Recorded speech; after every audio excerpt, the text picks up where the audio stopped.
চট্টগ্রামের সাতকানিয়ায় ডাকাত আওয়াজ তুলে দুই যুবককে হত্যার ঘটনায় তদন্তে নেমেছে প্রশাসন। এই ঘটনায় আহত 5 জন চিকিৎসাধীন আছেন হাসপাতালে। তবে নিহতের পরিবার ও স্বজনরা বলছেন, সালিশের জন্য ডেকে নিয়ে ডাকাতির মব সৃষ্টি করে নেজাম ও সালেককে পরিকল্পিত হত্যা করেছে ফ্যাসিবাদীরা।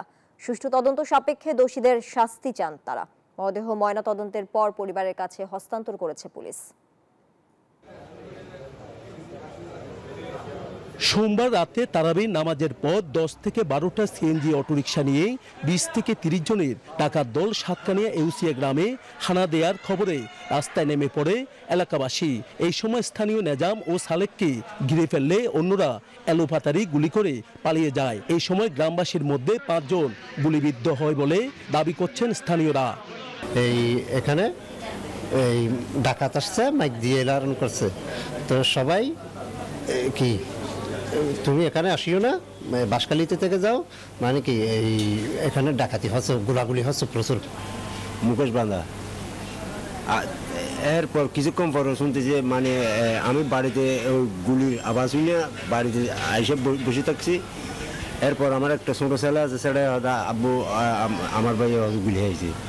তবে ঘটনাস্থলে গণপিটুনিতে নিহত নেজাম ও সালেকের পরিবার সহ স্বজনরা বলছেন, এলাকায় সালিশ বিচার করতে ডেকে নিয়ে গিয়ে পরিকল্পিত হত্যা করেছে দুজনকে।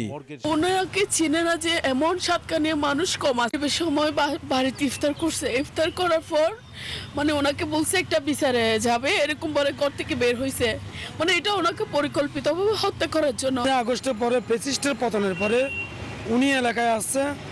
উনি এলাকায় এতটাই জনপ্রিয় ছিল, এলাকার যে কোনো সমস্যা হলে ওনাকে ডেকে নিয়ে যেত, একটা সমাধান করতে, সুন্দর একটা সমাধান। নিহত দুজনই স্থানীয় জামায়াতের কর্মী বলে দাবি করছেন সংগঠনটির নেতারা। এই ঘটনায় সুষ্ঠু তদন্ত চান নিহত ও আহতের স্বজনরা। পুরোটাই পরিকল্পিত হত্যাকাণ্ড, এটা আসলে সুষ্ঠু তদন্ত হওয়া উচিত এবং সুষ্ঠু বিচার হওয়া উচিত।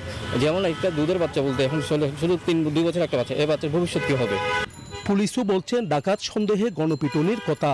ডিউটি করার পরে জানতে পারলাম যে এক জায়গায় ডাকাত সন্দেহে দুটা লাশ পড়ে আছে, ওখানে যেতে বলা হয়। তখন আমি থানা খবর দিই, তখন অফিসার সহ অন্যান্য অফিসারগণ আমরা সবাই ঘটনাস্থলে যাই, গিয়ে 2টা লাশ দেখতে পাই।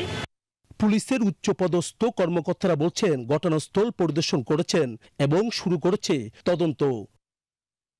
নয়ন বড়ুয়া জয়, নিউজ 24, চট্টগ্রাম।